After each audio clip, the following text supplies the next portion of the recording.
In 1994, Smalls opened up, and by assessing my audience, I saw right away it was young people that wanted to come to Smalls, because Smalls had a great price, it had some free food, it had a lot of great policies for artists that could come and sketch, and it was such a relaxed atmosphere that it cornered the market on something that the other clubs weren't doing. Well, Smalls was just it was a wild kind of environment, but just musicians and people hanging out late, and it was open late all night, and just kind of a Wild West type of environment really for jazz. But it was so many great artists that came through there and came up there, you know, Kurt Rosenwinkel and Jason Linder and Omer Avital and Greg Tardy and Sherman Irby and Peter Bernstein and Brad Meldau, one after the other. Just everybody played here. You know, it was an amazing collection of talent, all of whom were just young guys at the time, living in Brooklyn or living wherever they could and coming to play at Smalls.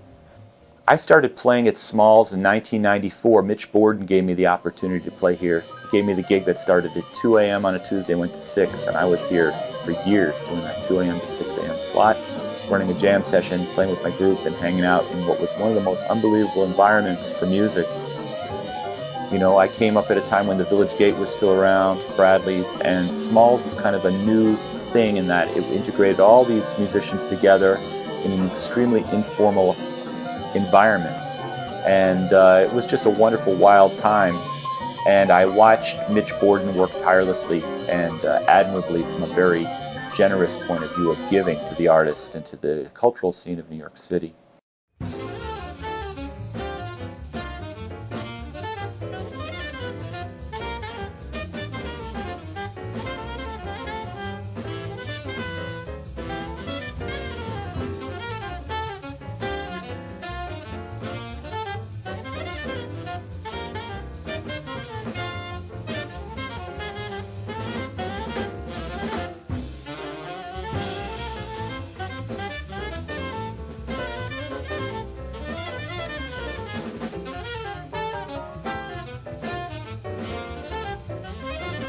Me and Tommy Turrentine were there. I lived in it. Frank Hewitt, piano player, we lived here. I lived in the refrigerator, the walk-in refrigerator. I made the New York's smallest apartment in the walk-in refrigerator. And I was there from sometime all night, all day until I was, you know, back and forth to LA, so I was in there 24/7. You know, it kept me involved. It's actually my life. You know, it keeps me going. When I first came to Smalls, you know, it was the Smalls that would stay up until 9, 10 in the morning. That was around the time when I first got here in 2002. And if you missed that, yeah, it was something. It was pretty happening.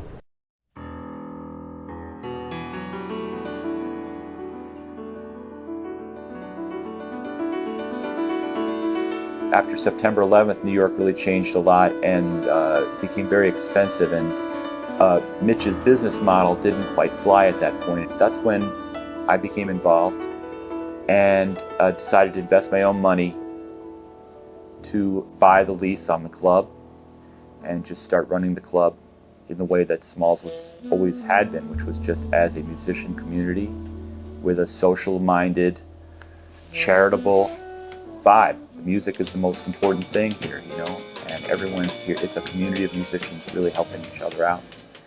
My name is Spencer Murphy. I'm from Syracuse, New York originally, and I moved to the New York metropolitan area to go to school in 2006.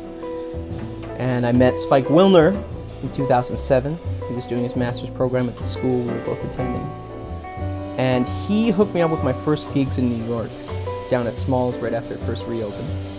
And the following summer, 2008, which is 5 years ago now, he hired me as a manager at the club. And I've been night manager on the weekends ever since.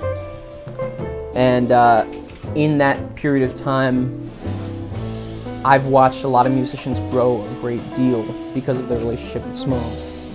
Musicians of all ages. Musicians who are my age or younger, getting their first chance at performing in front of live audiences and in front of their colleagues and honestly their idols at the club, because Smalls is a big hang. you've ever been, you know that.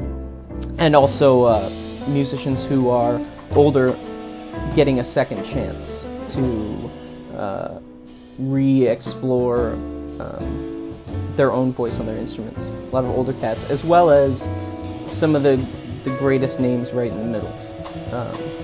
You know, it was beautiful for me to come to New York and to come to Smalls because it gave me an opportunity to not only nurture my own voice artistically and musically, but also to perform with and watch perform some of my idols, some of the cats I came up listening to.